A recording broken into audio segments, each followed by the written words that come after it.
dahil sa apo ko. And I love him so much.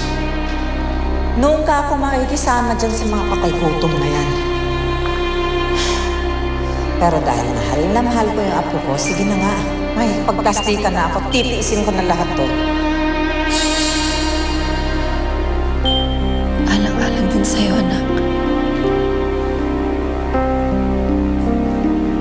Titiisin ko ang lola mo. Kung kaya niyang magkunwari.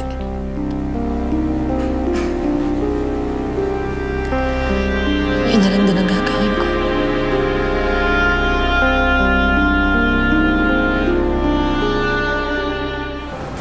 Bagay sa'yo to. Seryoso ka ba? Oo! Di ba? Tingnan mo. Try mo, dali. Oo. Lalo ka magugustuhan ng asawa mo niya. Ikaw talaga. O mamili ka na lang ng ibang gusto mo. Ano bang bagay sa akin? Hindi naman ako marunong pumili. Ano ba yung sapatos na try mo din kanina?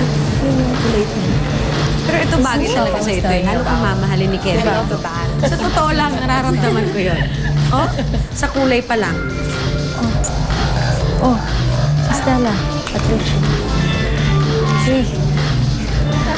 Hi, Dina. Hi, Stella. Richie. Awkward. Sorry. Gusto mo i-check yung mga sapatos doon? Sige, tara. Halika.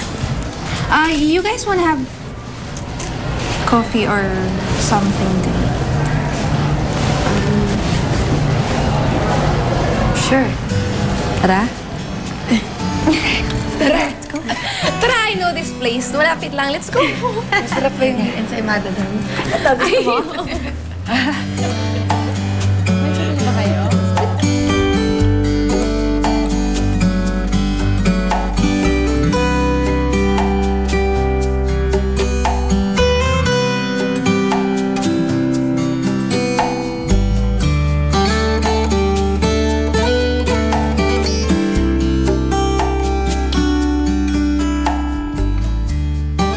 Hoy, best friend.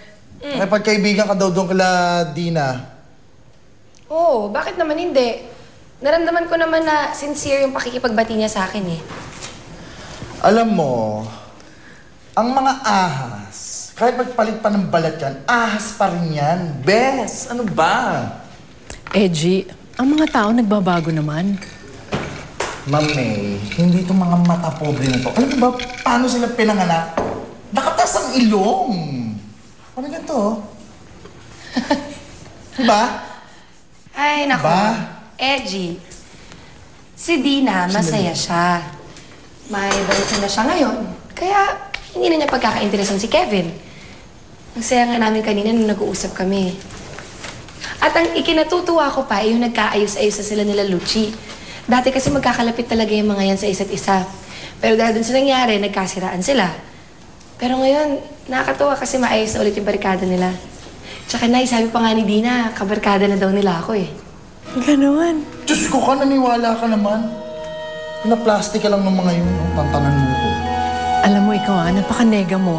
Huwag mo nang kwentuhan ito. Lagi kang kinokontra. Mami, nagpapaalala lang po ako. Para hindi naman masyadong ouchy pag umatake na naman yung mga anak Honda ngayon, eh. Ano ba? Alam mo? Kumain na kayo. Dali, ito. Anak to. Hindi ka na ako Special enzyme. Sabihin niyo sa akin kung masarap mo. Tikim nga. Maganda yung gagawin.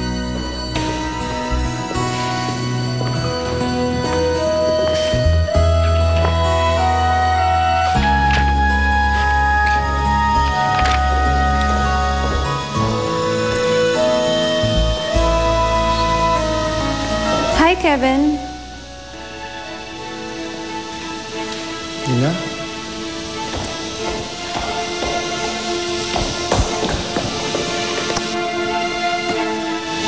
Hello again.